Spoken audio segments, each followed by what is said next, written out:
في ناس، أقول في ناس، بعض الناس بعد ما تقدر تعيش إلا بالرذيلة، ما تمزح، ما تتراجع، ما تخجل. هي تتغذى على الكذب، تتنفس بالخيانة وتضحك وهي تدمر ثقة غيرها. ليش؟ لأنها ما تعودت أن تكون صادقة.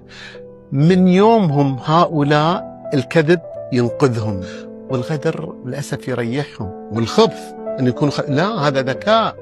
يمكن حالات، يمكن لأنهم تربوا في بيئة خلتهم يشوفون هالقيم والأخلاق ما لها وجود.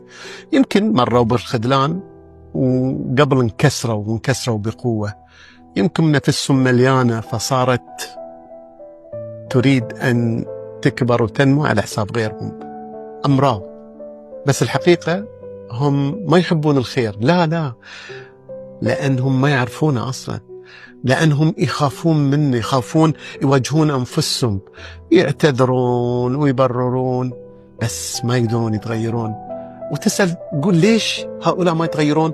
لأنهم تعودون يعيشون هكذا. الصدق عندهم طامة، عبء كبير، والأمانة بالنسبة لهم قيود، والوفي عندهم غبي. ومش كل خطأ له تبرير. أحيانا في ناس اختارت تكون سيئة بكامل وعيها، ترى مش الظروف ولا. لذلك احموا نفسكم، لا تحاولون انكم تصلحون ناس اختاروا انهم يتلذذون بالخراب. مو كل شخص مكسور تستطيع اصلاحه، لأن الخراب في داخله ويستمتع ويستلذ بالخراب.